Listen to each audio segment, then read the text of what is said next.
গতকালকে এই আলোচনাটা থেকে আমাদের বঙ্গবীর কাদের সিদ্দিকী নতুন করে আবার আলোচনা জন্ম দিয়েছেন এবং কি বক্তব্য দেওয়ার পরপরই মঞ্চের মধ্যে তিনি ঢইলা পড়ছেন। তাকে আবার ধরাধরি করে গাড়িতে নেওয়া হয়েছে বা পরে হয়তো হাসপাতালে ভর্তি করা হয়েছে, রুটিন চেক আপ করা হয়েছে।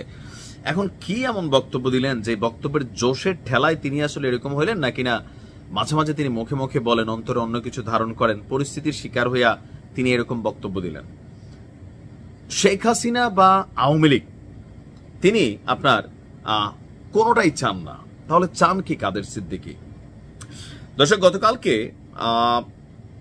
কৃষক জনতা শ্রমিক জনতা লীগের বর্ধিত সভা আপনার ছিল।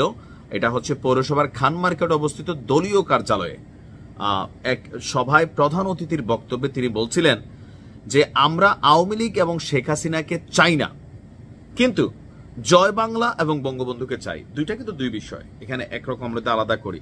জয় বাংলা একটা স্লোগান, তিনি এটা চান, পাশাপাশি বঙ্গবন্ধুকে চান। বঙ্গবন্ধু তো মারা গেছে, সুতরাং বঙ্গবন্ধুর স্বীকৃতি যেন অপমান না হয়, অসম্মান না হয়, এটা তিনি চান।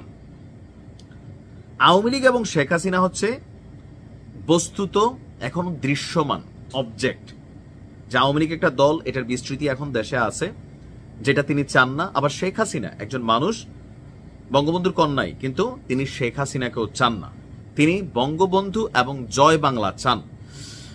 তার বক্তব্যটা ছিল, মুক্তিযুদ্ধকে গালি দিলে যেমন বঙ্গবন্ধুকে গালি দেওয়া হয়, তেমনি জিয়াউর রহমানকেও গালি দেওয়া হয়। জিয়াউর রহমান একজন শ্রেষ্ঠ মুক্তিযোদ্ধা, তাকে নিয়ে আওয়ামী লীগ হাজার কথা বলতে পারে, তাকে নিয়ে আমার বিন্দু পরিমাণ সন্দেহ নেই। জিয়াউর রহমান আমার চেয়েও বড় মুক্তিযোদ্ধা ছিলেন। আবার বঙ্গবন্ধু স্বাধীনতা বাংলাদেশ মেনে যারা রাজনীতি করবেন তাদের সঙ্গে আমি আছি। তো এখানে অনেকেই বক্তব্য দিয়েছেন। তো এরকম জোশের ঠেলায় উত্তেজিত বক্তব্য দিতে হঠাৎ করে তিনি অসুস্থ বোধ করেন। এরপর তিনি মঞ্চে যেখানে বসা ছিলেন একদিকে ঢইলা পড়ে যান। তো তার সাথে থাকা যারা নেতারা ছিল তারা তাকে ধইরা আস্তে আস্তে আপনার গাড়ির দিকে নিয়ে গেছে। এরপর আমরা শুনছি যে তাকে আপনার তার যে নিজ বাসা সখীপুরে, আবার ওনার নিজ বাসা আছে, সেই বাসাতে নিয়ে যাওয়া হয়। আর এই বক্তব্যটা আমরা যদি দেখি, ফাইনালি তিনি এই মুহূর্তে সুস্থই আছেন। তবে কৃষক শ্রমিক জনতা লীগের সখীপুর উপজেলার সভাপতি আব্দুস সবুর খান এবং কি সাধারণ সম্পাদক সানোয়ার বলছেন, বক্তব্য দেওয়ার সময় শারীরিকভাবে অসুস্থ বোধ করেন। পরে তাকে গাড়িতে করে সখীপুরের নিজ বাসায় নিয়ে আসা হয়। উপজেলা স্বাস্থ্য কমপ্লেক্স থেকে এই খবর পেয়ে আবার 3 জন ডাক্তার আসেন। পরে বঙ্গবীরকে দেখে সুস্থ বলেন।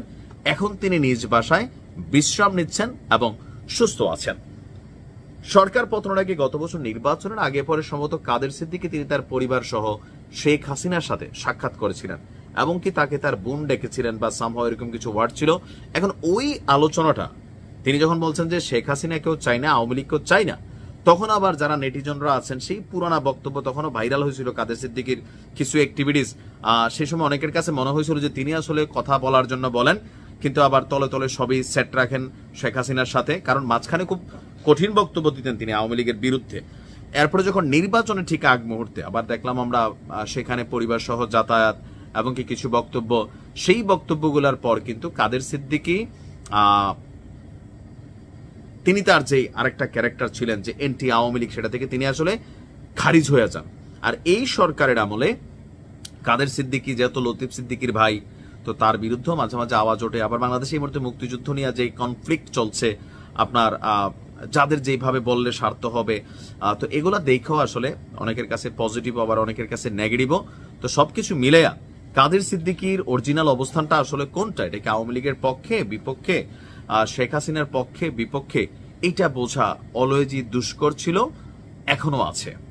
তবে শারীরিকভাবে যথেষ্ট বয়স হয়েছে, কিন্তু বঙ্গবন্ধুর একনিষ্ঠ সৈনিক, কারণ বঙ্গবন্ধুর কাছে তিনি তার টিমের কাদেরিয়া যে গ্রুপ ছিল 71-এর সময়, খুবই গেরিলা একটা বড় গ্রুপ ছিল কাদেরিয়া গ্রুপ, তারাও অস্ত্র শস্ত্র জমা দিয়েছিল। ফুটেজও আপনারা অনেকে দেখছেন, বাবরি চুলের বিশাল দেহি স্টাইলে একটা গাব্বার সিং ভাব ছিল, এই মুহূর্তে ভয়ও লাগতো দেখা।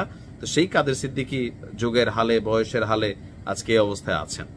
তো যাই হোক, দোয়া করে তিনি সুস্থ হয়ে ফিরে আসেন। ভালো থাকুন।